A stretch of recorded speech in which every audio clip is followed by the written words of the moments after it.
Hello everyone, welcome to Fundavox YouTube channel. दोस्तों, मैं हूं विकास विद्रोही और आज हम नया टॉपिक लेकर आए हैं जिसका नाम है सैटेलाइट्स, उपग्रह। देखिए, मेंस के सिलेबस में जो आपके टॉपिक दिया गया है वो सैटेलाइट या स्पेस टेक्नोलॉजी साफ शब्दों में लिखा गया है। जब सैटेलाइट आपसे पूछा जाएगा तो वहाँ से हमने टॉपिक उठाया है कि आपका जो मेंस का सिलेबस है उसे हम कवर करते हुए चल रहे हैं। चलिए आज के इस टॉपिक को स्टार्ट करते हैं। वास्तव में सैटेलाइट होते क्या हैं या कहां पर ये काम करते हैं, किस तरीके से इन्हें भेजा जाता है। देखिए, सैटेलाइट जो है वो अगर देखा जाए तो आर्टिफिशियल भी है जो हमने खुद ने बनाए हैं, या फिर पृथ्वी का जो सैटेलाइट है वो मून के रूप में भी मानते हैं कि जो पहले से हमें प्राप्त हुआ है। तो यह जो सैटेलाइट्स होते हैं जो हम बनाते हैं और बनाने के बाद इन्हें भेजते हैं, जो किसी एक निश्चित मार्ग का क्या करते हैं, चक्कर लगाते हैं और उसके बाद वो सूचनाओं को हमें भेजते हैं। तो देखिए, हमने जो आर्टिफिशियल जो सैटेलाइट्स बनाने के लिए एक संस्था है इसरो, और उसी के नीचे अंडर में काम करती है एक संस्था का नाम है इसाग और दूसरी संस्था का नाम है साक, इसरो स्पेस एप्लीकेशन सेंटर और स्पेस एप्लीकेशन सेंटर। इन दोनों की मौजूदगी जो है वो बेंगलुरु और अहमदाबाद में है।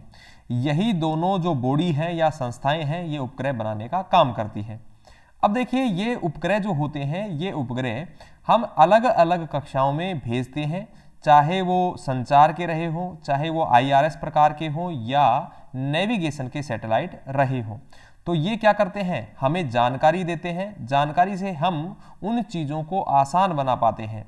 हम मोबाइल का उपयोग ले रहे हैं, टीवी देख रहे हैं या इंटरनेट का आनंद ले पा रहे हैं, उसके लिए भी हमने सैटेलाइट्स भेजे हुए हैं और उन्हीं सैटेलाइट्स के उपयोग या मदद से हम अपना काम कर पाते हैं। ये जो सैटेलाइट्स होती हैं ऊंचाई के, अगर ऊंचाई के आधार पर बात की जाए तो ऊंचाई के आधार पर 3 जो कक्षाएं होती हैं और उनमें हम सैटेलाइट्स को भेजते हैं। पहली जो कक्षा होती है वो लगभग 2000 किलोमीटर तक होती है, जिसे नाम दिया जाता है लो अर्थ ऑर्बिट। ये जो लो अर्थ ऑर्बिट होते हैं इसमें हम जो कैमरे वाले सैटेलाइट्स होते हैं या जिन्हें IRS, Indian remote sensing satellite कहा जाता है। सेकंड जो कक्षा होती है इसकी ऊंचाई लगभग 2000 किलोमीटर से लेकर 18000 किलोमीटर तक होती है, उसे मीडियम अर्थ ऑर्बिट कहा जाता है या मध्य स्तर की कक्षा कहा जाता है। और तीसरी जो कक्षा होती है जिसे जियो कक्षा या जियो सिंक्रोनस ऑर्बिट कहा जाता है। ये जो कक्षा होती है इसमें हम संचार के उपग्रह भेजते हैं और ये सबसे अधिक ऊंचाई पर लगभग 36,000 किलोमीटर की ऊंचाई पर होती है। मियो कक्षा में नेविगेशन के सैटेलाइट भेजे जाते हैं। अब इसके बाद आती है कि सैटेलाइट के कितने प्रकार हो सकते हैं। तो देखिए, एस्ट्रोनॉमिकल खगोलीय उपग्रह हो सकते हैं, बायो सैटेलाइट्स हो सकते हैं जो किसी बारे में, किसी जीव या किसी जंतु या किसी जीवन के बारे में पता कर सकते हैं, संचार के उपग्रह हो सकते हैं, अर्थ ऑब्जर्वेटरी सैटेलाइट हो सकते हैं जो किसी न किसी चीज की खोज करते हैं, नेविगेशन के सैटेलाइट हो सकते हैं जिसमें हम क्या कर सकते हैं, नौह वहन का उपयोग कर सकते हैं, किलर सैटेलाइट्स जो किसी चीज को खत्म करने के लिए हो सकते हैं, space based solar power satellite हो सकते हैं, स्पेस स्टेशन हो सकते हैं, या वेदर मौसम के हो सकते हैं, या कोई भी प्रकार की ऑब्जर्वेटरी सैटेलाइट्स हो सकते हैं। तो इन्हीं सैटेलाइट्स को हम अलग अलग रूप में बांट कर देख सकते हैं। अब इन सैटेलाइट का उपयोग कहाँ कहाँ होता है, तो सैटेलाइट का उपयोग ऐसा शायद ही कोई क्षेत्र बचा हो जिनमें उपयोग ना हो रहे हो। इनका उपयोग बैंकिंग में, फाइनेंस में, वेदर में, बिजनेस में, क्लाइमेट में, एनवायरनमेंट में, मॉनिटरिंग करने में, सेफ्टी में, लैंड के बारे में जानकारी जुटाने में, स्पेस के साइंस में, टेलीविजन में, इंटरनेट में, वेदर में, अर्थ ऑब्जर्वेटरी में, या फिर जीपीएस ग्लोबल पोजिशनिंग सिस्टम जो नेविगेशन है, नौवहन है, उनमें हम इनका उपयोग करते हैं। अब ये जो सैटेलाइट्स होते हैं ये आर्टिफिशियल है, मतलब मून के ऊपर भी है और आर्टिफिशियल प्रकार के हैं।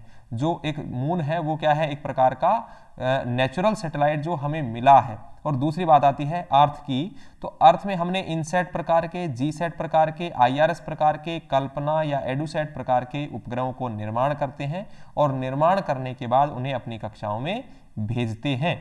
तो ये अपने अपने आधार पर क्या है, जानकारी देते हैं। हम चाहे पोजीशन के बारे में रहे हो, नेचुरल के रहे हो, या फिर संचार के बारे में रही हो, तो इन्हीं के आधार पर हम इनकी जानकारी ले पाते हैं और उनका यूज डेली लाइफ में करते हैं।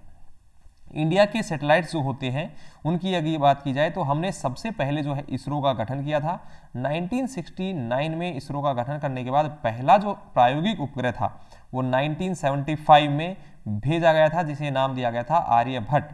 ये जो आर्यभट्ट था हमने कापुस्तिन यार करके एक जगह है वहां से भेजा, क्योंकि हमारे पास एक लॉन्चिंग पैड नहीं था। फिर उसके बाद धीरे धीरे जैसे जैसे जीवन बढ़ा, उसके बाद हमने सतीश धवन स्पेस सेंटर का गठन कर लिया या बना लिया, जो श्रीहरिकोटा में है। ये जो जगह है ये आंध्र प्रदेश में पड़ती है। उसके बाद हमने IRS प्रकार की एक सीरीज लेकर आए, रोहिणी को भेजा। IRS भेजने के बाद हम GSAT के उपग्रह भेजने लगे। अभी 9 नवंबर 2020 को एक सैटेलाइट भेजा है जिसे नाम दिया गया है EOS सैटेलाइट। ये जो रहा ये भी हमने कहां से भेजा है, सतीश धवन सेंटर से भेजा है। ये कुछ आंकड़े हैं जो PSLV एक हमारी गाड़ी है जिसके द्वारा हमने कौन कौन से सैटेलाइट भेज दिए हैं। लगभग इसरो ने 112 से 113 जो सैटेलाइट्स हैं वो क्या कर दिए हैं, भेज दिए हैं। भारत की जो संस्था है वो इसरो है। इसी के आधार पर हम अपने नए नए सैटेलाइट्स को भेज पाते हैं। सैटेलाइट हवा में कैसे रहती है, तो देखिए ये एक जॉन केपलर नाम के एक वैज्ञानिक थे। उन्होंने अपने नियम के आधार पर यह बताया था कि जो भी कोई ऑब्जेक्ट है वो चक्कर लगाता है, उसके लिए एक फिक्स स्पीड और वेग मतलब गति और उसकी जो दूरी है उसके साथ में वह एक निश्चित मार्ग का अनुसरण करता है, जो कि गुरुत्वीय क्षेत्र में उसी के कारण से वह धीरे धीरे अपने चक्कर लगा रहा होता है। उसके बाद आज का जो क्वेश्चन है वो है आपके लिए कि सबसे पहले कौन सा उपग्रह जो सैटेलाइट भेजा गया था, तो 1957 में सोवियत यूनियन करके जो रूस हुआ करता था उसने स्पुतनिक 1 करके एक सैटेलाइट भेजा था और उसी के बाद धीरे धीरे से जीवन प्रारंभ हुआ। 1957 के बाद हमने 1975 में हमारा पहला आर्यभट्ट जो है वो सैटेलाइट भेजा था। इसी सैटेलाइट में मैं ऑर्बिट के लिए एक अलग से क्लास लेकर आऊंगा जो कि आपको ये बताएगी कि ऊंचाई के आधार पर, कोण एंगल के आधार पर और परिक्रमण के आधार पर, जो कि रोटेशन के आधार पर कक्षाएं कितने प्रकार की होती हैं और उनमें हम कौन कौन से सैटेलाइट को भेजते हैं।